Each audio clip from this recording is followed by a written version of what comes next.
श्रुतिनिगदितमार्गस्थापनायावतारम् जिननय बहुवाद भ्रान्तिमुन्मूलयन्तम् भुवन विजयकीर्तिं शङ्करं भाष्यकारं विमल परमहंसं रामकृष्णं भजामः.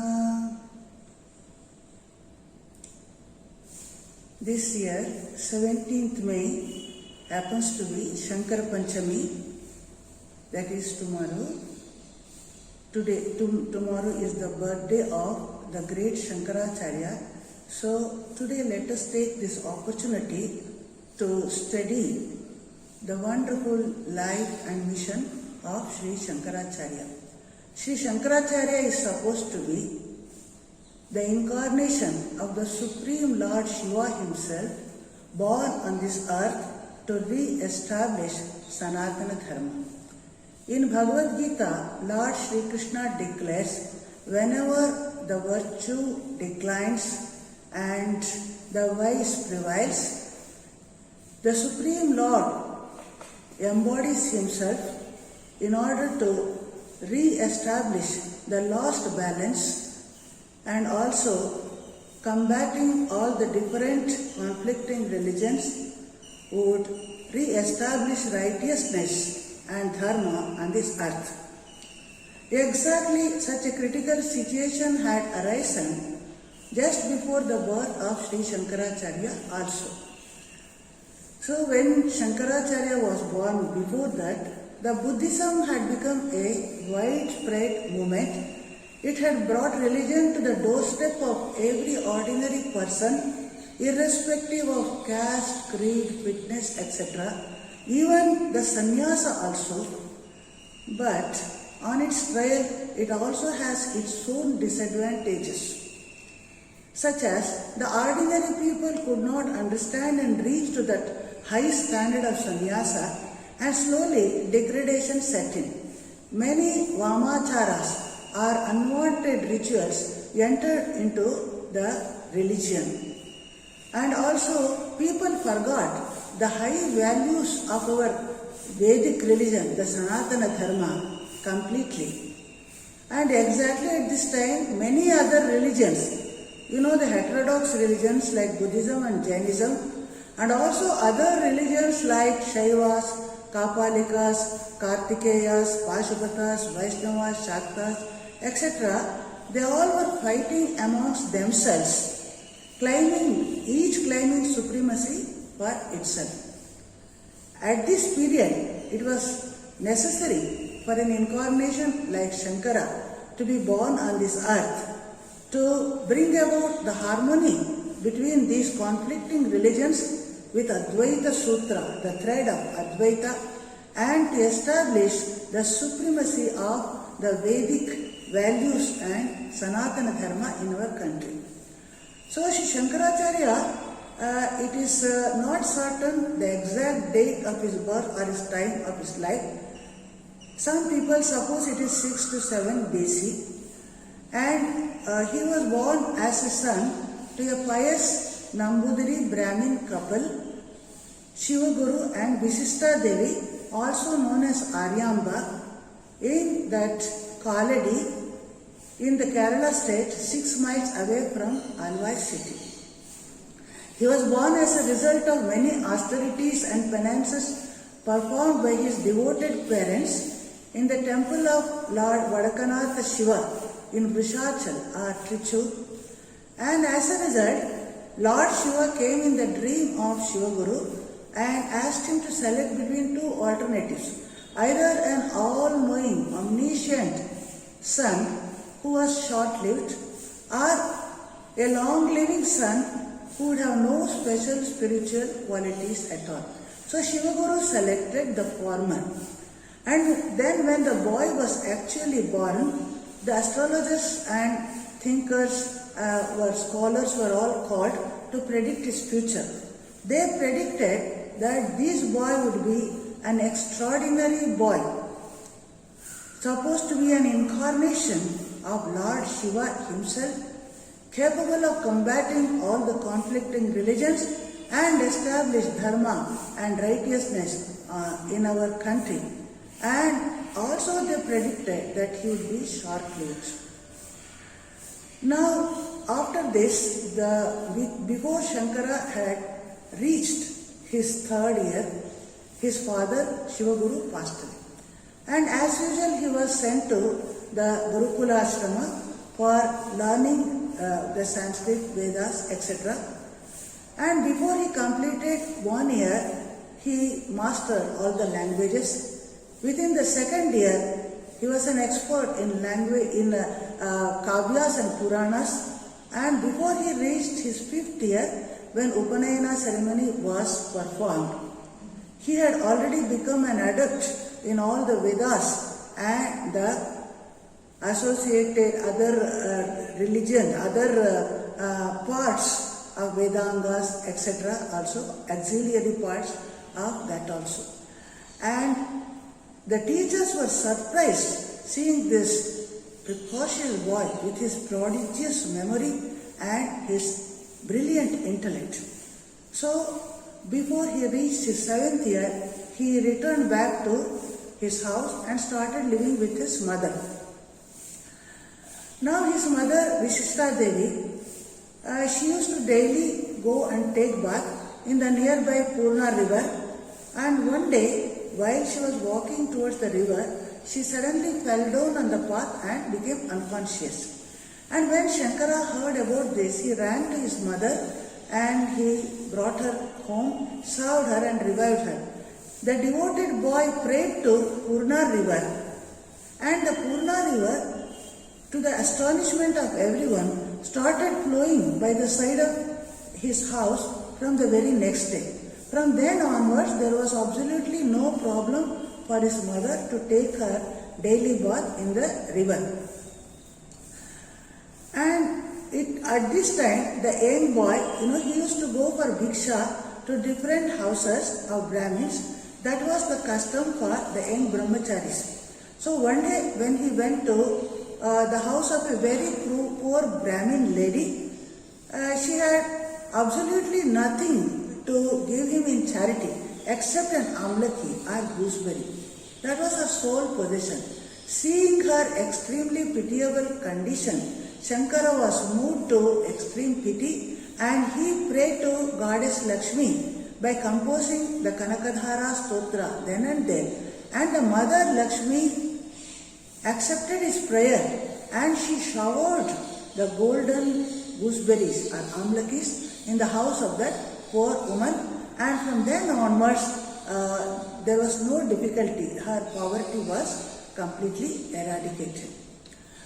At this time, the king of Kerala heard of the extraordinary spiritual attainments of the boy, and he invited him to meet him in his court. But when the boy rejected to meet him, then the king himself came to meet him at his house and showed all due honor and respect, and he also read to him the 3 dramas which he had recently written, and got the blessings of the sage. At this time, 4 sages, Agastya, Upamanyu, Dadichi and Gautama, one day they came to meet the young sage, and through them only his mother Vishishta Devi came to know that the boy was short-lived. He would live only up to his 8 years. When Shankara heard about this, he immediately decided to embrace sannyas, the monkhood, so that he can go beyond this cycle of birth and death and be liberated. But his affectionate mother could not give permission to such a request, and she was extremely sad. At this time, a very astonishing and miraculous incident happened. One day when Shankara had gone to take bath in the nearby Purna river as his usual custom, a crocodile caught his legs and started dragging him into deep waters. Hearing his loud cries, mother rushed from her house came to the bank of the river side, and saw what was actually happening. And even at that moment, the critical moment when death was about to approach him, Shankara prayed to his mother for permission for accepting sannyasa.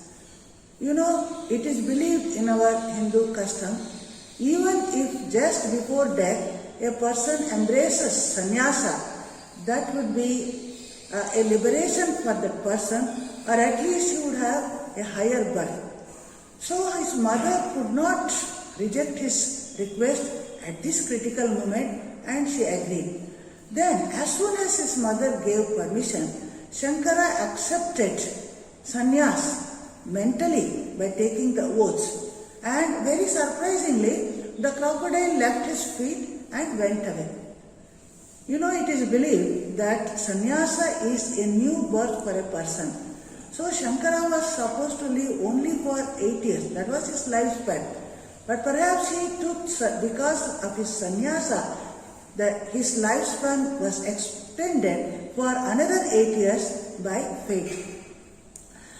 Now, as the boy came out hale and healthy from the river, so his mother was extremely happy and embraced him. But she knew that this boy would not remain with her for long. But Shankara consoled her by promising that she need not worry, as he would come to her bedside in her last days, and he would help her to have the vision of her chosen deity, Lord Vishnu, and also he himself would perform her funeral rites. And after this, taking permission of his mother, Shankara left on his spiritual journey. He embarked on a long journey in search of his spiritual guru. From that southern village of Kaladi, he went miles and miles in northern direction and came to the bank of Narmada, where he met his great guru Govindapada. The tradition says that the great Parashara Muni's son was Vyasa, and Vyasa's son was the Shuka Maharshi, and Shuka Maharshi's disciple was Gaudapada, and Gaudapada's disciple was Govindapada, and Shankara happens to be the disciple of Govindapada. In fact, before Shankara came there, it had been revealed to Govindapada before itself that an extraordinary student would be approaching him, asking for spiritual knowledge, and that boy would be capable of mastering all the Vedas and would be capable of writing a commentary on Brahma Sutras also. So when the boy came and praised the Guru by composing hymns in his praise, and the Guru was pleased to accept him as his disciple and started teaching him the Brahma Gnana slowly and including even the great Mahavakyas like Aham Brahmasmi, Tattvamasi, etc. also. Now during this time of discipleship of Shankara under Govindapada, another extraordinary event happened. The river Narmada there, it came to be in floods, and so much so, the floods were so much that it was almost about to engulf even the ashrama of the Govindapada also. The other disciples of Govindapada, they were planning to shift their Guru Govindapada and also the ashrama to a safe and secure another place. But Shankara adopted an entirely different way. He, by his Yoga Shakti, prayed to the river Narmada to enter into his Kamandalo and stand still there. So the river also conceded to his request, and in this extraordinary manner, Shankara could save the Guru's ashrama and Guru and others also. You know, even this fact had been long before predicted. The Gaudapada himself had heard from the Vyasa Maharshi that when an extraordinary disciple would come to learn the spiritual knowledge, who would be capable of holding the current of river by his Yoga Shakti in his Kamandalo and keep it stand still there, then they may know this was going to be the future Acharya, the capable of knowing the entire knowledge he may have, and even capable of writing a commentary on the Brahma Sutra. So this fact was actually proved as it had been predicted before. Within a short time, Shankara's learning from his guru was finished, and the guru commissioned him to move to Varanasi Kshetra and start on his spiritual ministership and spread the message of Vedas to others. He also ordered him to write a commentary on the Brahma Sutras there. Now, according to the Guru's orders, Shankara came to the bank of the river Ganga, the Varanasi Kshetra, and started residing there. During this time, many devotees came to meet him, and his disciples also started visiting him. First among them was Sanandana. You know, the Sanandanas also was an extraordinary disciple, and there is a very interesting incident in connection with him. One day when Shankara was about to start his class for his disciples, this Sanandana had gone to the other side of the river for some important work and had not come back. So Shankara stood on the bank of the river and gave a loud cry for Sanandana to return as the class was about to start. When Sanandana heard the Guru's voice, without looking in any other direction, he simply rushed in that direction, and on his way he did not even notice that he was stepping into the waters of the river also. You know, the river, in order to show her love for this boy, to save him, she had that bloomed lotuses, fully blown lotuses to support his feet so that he may not sink into the water. And when he came back, later he became famous as Padmapada Acharya because of this incident. Though Shankara taught the highest philosophy of Advaita and that Brahman was present behind everyone, still there was a little bit of egoism due to his Brahminical high birth in him.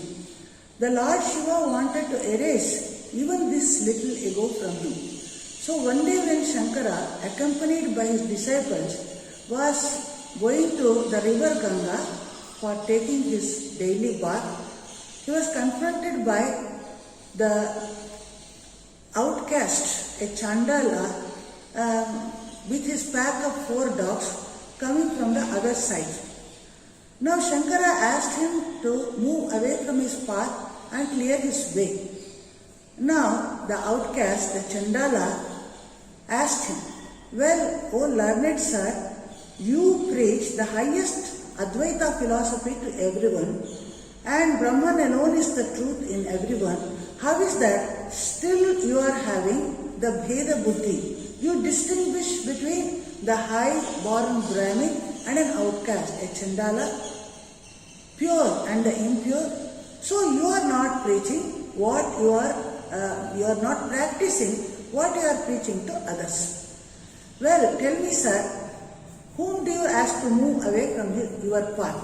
If you are meaning about this body, are not all the bodies made of the same stuff, the Panchabhutas, the 5 elements? If you are meaning about this self, the inner essence in us, how are we different from each other in this matter?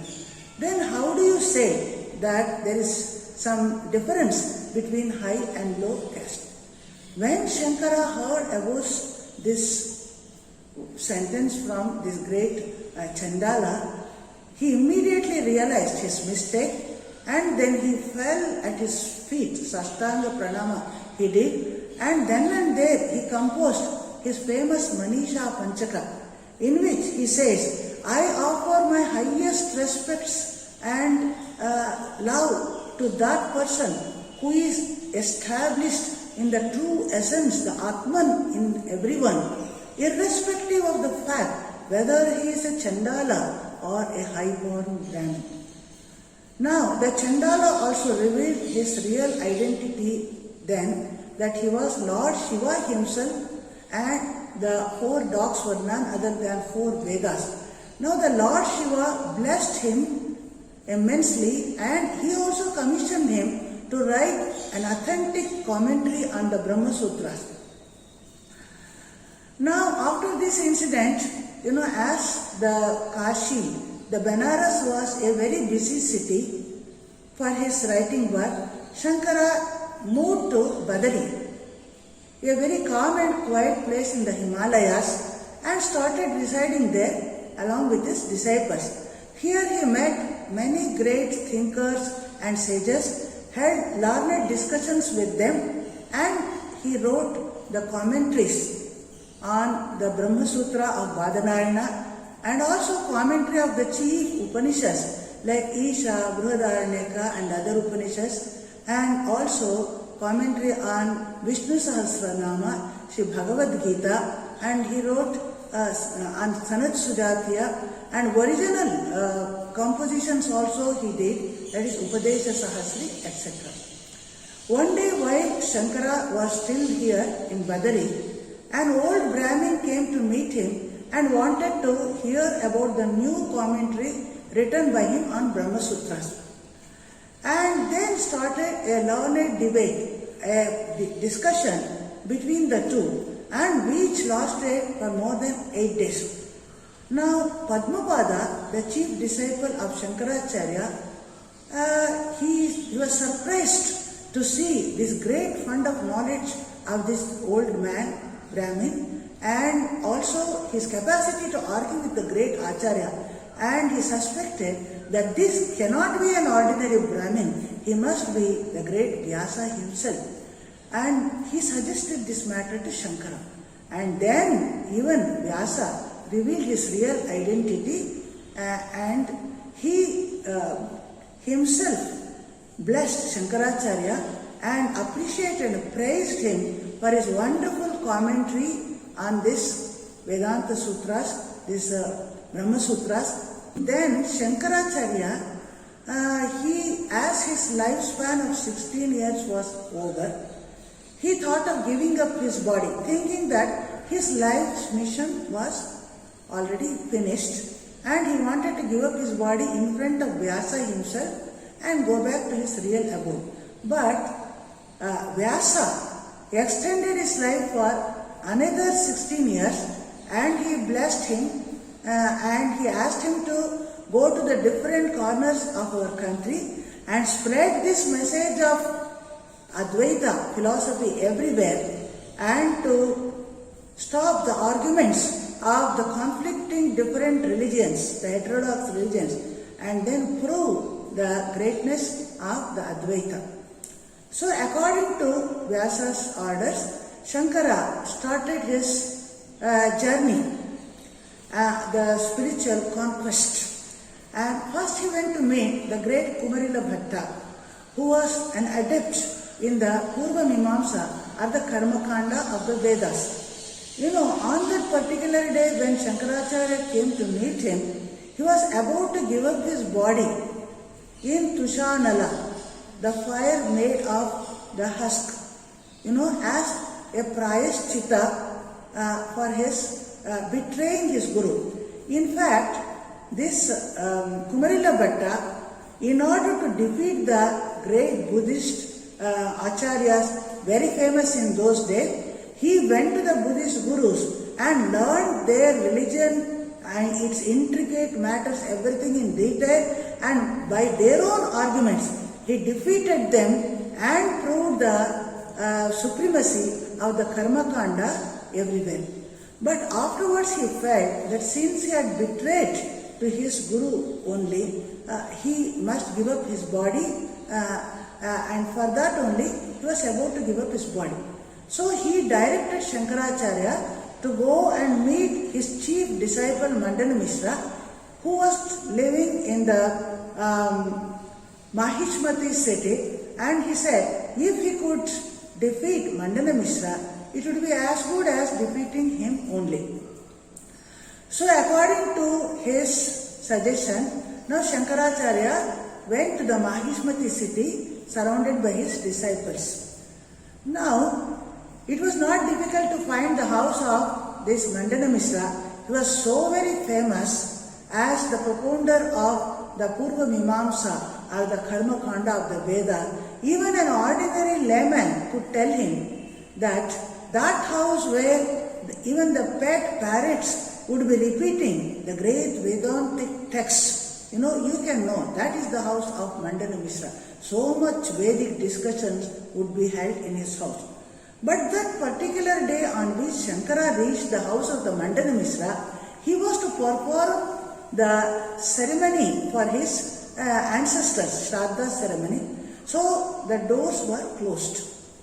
Now, usually the presence of a monk is supposed to be very inauspicious at the time of the Shraddha ceremony, and no monk would ever be present in such ceremonies. But Shankaracharya, by his yogish Shakti, he entered through the closed doors and confronted Mandana Mishra. Now Mandana Mishra was naturally enraged and there was a heated argument between them.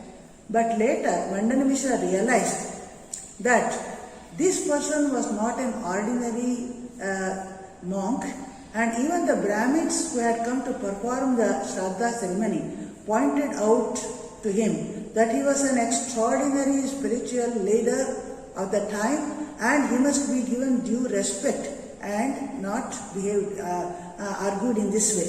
So Mandana Mishra requested Shankara to wait till the ceremony was over, then they can have a talk. So after the ceremony was over, then started a learned debate between them. Now Shankara, we know, he is the preacher of the Uttara Mimamsa or the Gnanakanda, and this Mandana Mishra is the preacher of Purva Mimamsa or the Karmakanda. Both of them were highly learned. Now who can decide who is the winner? Now the wife of Mandana Mishra, Ubhaya Bharati, she was supposed to be an incarnation of Goddess Saraswati herself, who was born on this earth because of a Durvasa Muni's curse. Even Mandana Mishra is supposed to be an incarnation of Lord Brahma himself.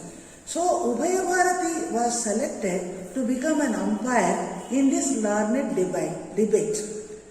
Before the debate started, the wager was fixed that whoever will be defeated should accept the ashrama of the opponent and become his disciple. So suppose Shankaracharya is defeated, then it means that he must accept the householder's grihastha dharma and he must become a disciple of Mandana Mishra, and vice versa also.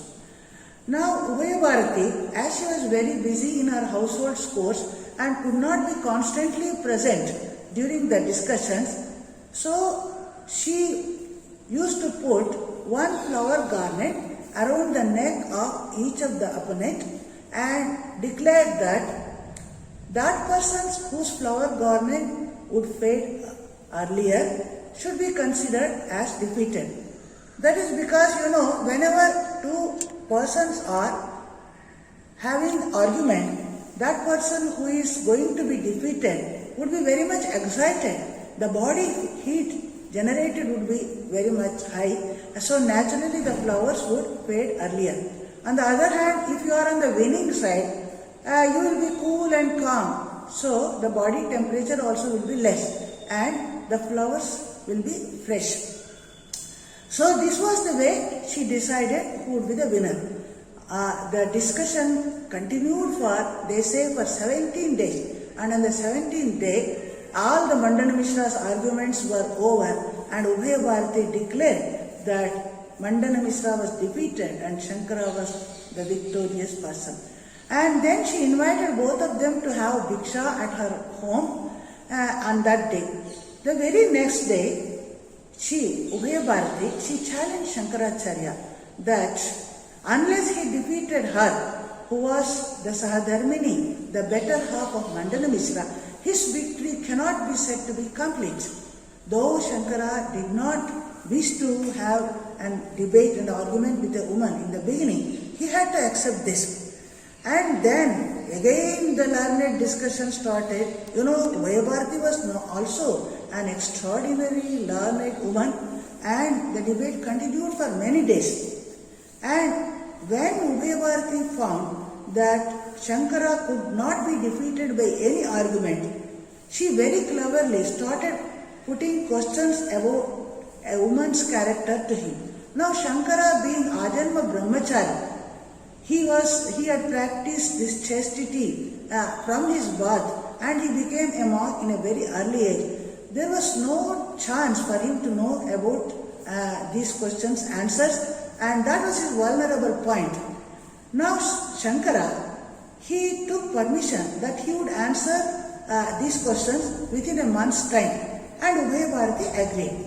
So what Shankara did was, within this month he left his body, and by Parakaya Pravesha he entered into the body of King Amaruka, who had just passed away on that particular day itself, and went to his kingdom and started living in his palace with his wives, and led the life of a king in the palace, was ruling the kingdom.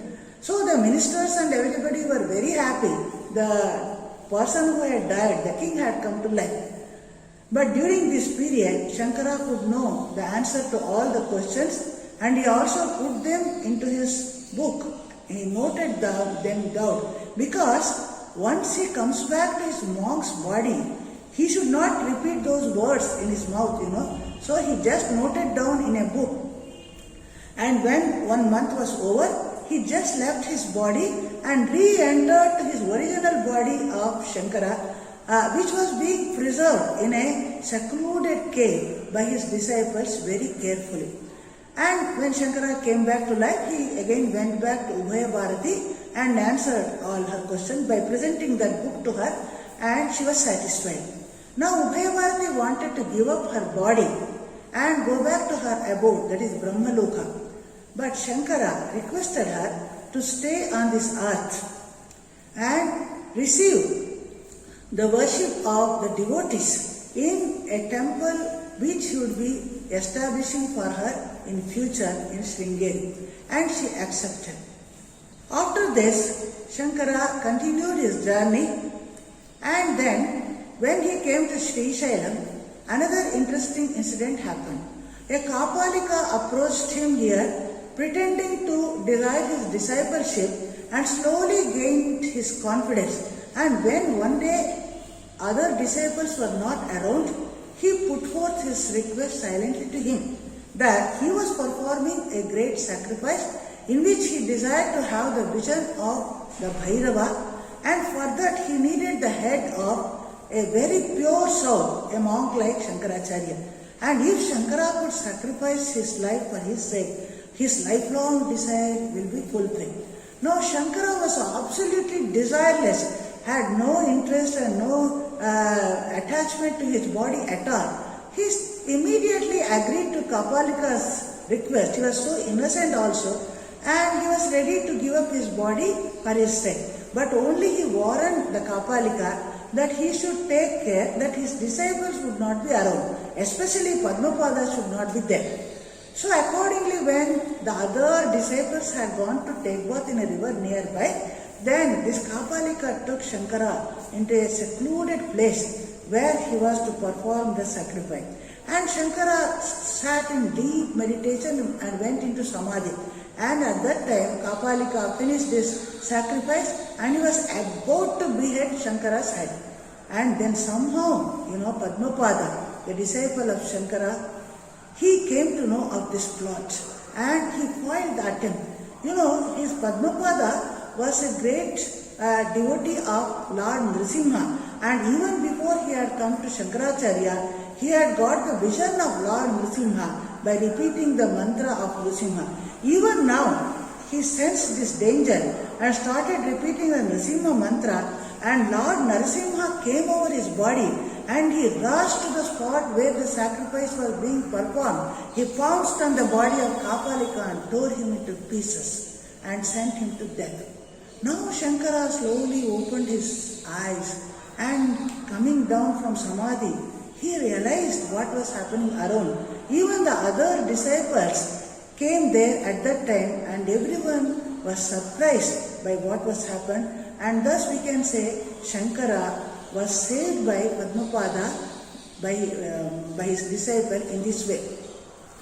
After this, Shankaracharya continued on his further journey, he went to many other places like Gokarna, Mookambika, Harihara and other places. And when Shankara reached a particular place called Sribali, a village, there a Brahmin, a pious Brahmin by name Prabhakara, came to meet him with his 7-year-old son. And this son was supposed to be deaf and dumb from his birth itself. And not knowing what to do with this son, he brought him to Shankara.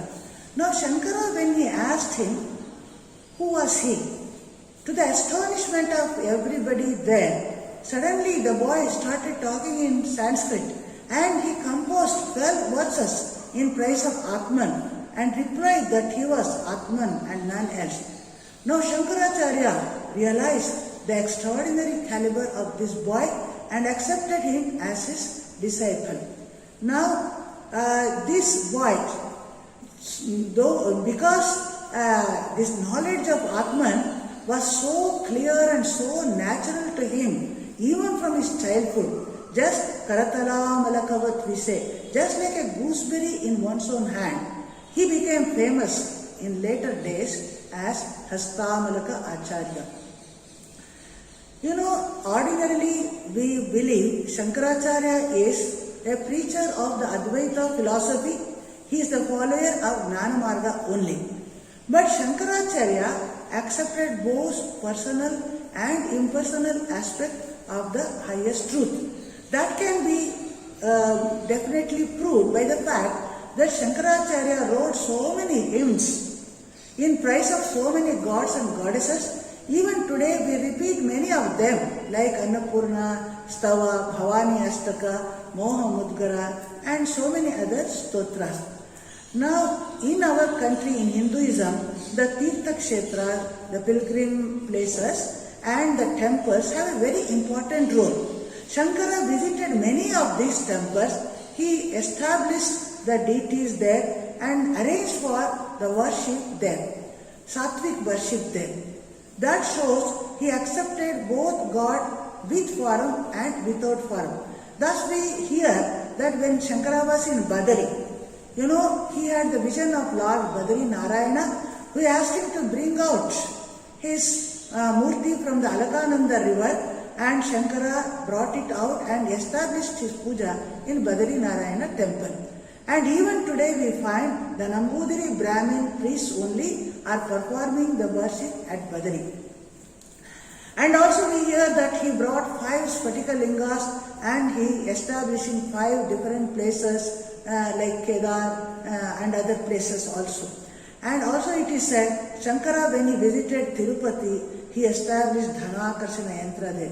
When he visited Srisailam, he established Sri Chakra and Janakarshana Yantra in Sridham. So in so many places, he worshipped the gods and goddesses and he re-enlivened or they become Jagrata again in those places.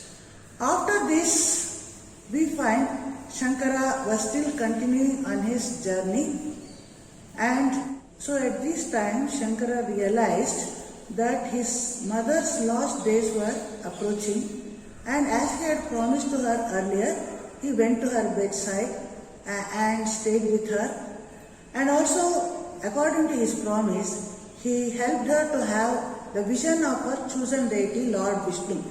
And when the other relatives and people around refused to help in performing the last rites of his mother, Shankara himself performed the funeral rites of his mother. That shows his great devotion to his mother, though this is actually against the traditional custom that the monks, they do not perform their ceremony for any relatives. But Shankara did it because he loved his mother and respected her so much. After this, Shankara continued his travel, and when he came to Kamarupa, there he defeated Navagupta, a preacher of Shakta philosophy. But Navagupta, though he was defeated, he did magic, black magic, what is called Avichara Kriya, and brought an incurable disease on the pure body of Shankaracharya. And when no medicine or treatment was any avail in treating this disease, Padmapada, by his deep intuition and meditation, divined the real cause of the disease. So he performed Pratyabhichara Kriya, that is the counter action, and thus the disease went back to Navagupta and killed him. Thus Shankara again became healthy and alright. After this, Shankaracharya travelled further, and when he reached Kashmir, he visited the famous temple of goddess Saraswati there. This temple had 4 gateways on 4 directions, and in the center was a Sarvagna Pita, an omniscient seat. And before Shankara came, the great teachers had come from north, east and western directions and had won over the other religious sects and combated them and had ascended to this Sarvagna Pita. But nobody had come till then from southern India, and Shankaracharya was the first person who came from South India, and he defeated all the other religious opponents, and he got the southern gateway open and ascended to the Sarvagna Pita. And then he got the blessings of the goddess Saraswati also. And then after this, Shankara realized his end was approaching. Now Shankara, by this time, he had already travelled to the 4 corners of our country and established 4 ashramas in 4 places. And now he sent 4 chief disciples of his, one to each of this ashrama, to manage the affairs there and spread the Vedic religion to everyone. So accordingly, he sent to Sringeri Mata Sureshwaracharya, and to Badari Totakacharya, and Padmapada to the Sharada Mata, and Hastamalaka to Govardhan Mata. And also Shankaracharya, he classified the sannyasi sampradaya into 10 types like Saraswati, Giri, Bharati, Puri, Aranya, Vana, Ashrama, Parvata, Sagara, etc. Now the end of Shankara came near, and the loss, how Shankara passed away and went to his real abode is also a controversial matter. There are some who believe that he went to this Kedar in the last days, and from there he went to Kailas. There are others who believe that either he passed away in Kanchi, some believe that he passed away in Nepal, some also believe that he passed away in the Badarikashrama, and according to some, Trichur, in the temple of Trichur, and he went to Surya Mandala from there. And there are still others who believe that he passed away in Kashmir, because there is an inscription on a Srinivasa temple there that Shankara gave up his life there. So whatever may be the different opinions about this, it does not matter. There is absolutely no doubt that Shankaracharya was an extraordinary teacher, extraordinary guru of his time, not only his time, even after this day, a great preacher of the Advaita philosophy who had conquered all other conflicting different religions and preached the supremacy of the Advaita, or the Uttara Mimamsa, the knowledge portion of the Vedas, and he established the Sanatana Dharma and righteousness in our country. So let us take this opportunity to offer our devotion to the great Shankaracharya, and may he bless us all with knowledge, devotion and renunciation, and let us pray to him on this day. Om Asato Ma Sadgamaya Tamaso Ma Jyotirgamaya Mrityorma Amritam Gamaya. Om Shanti Shanti Shanti.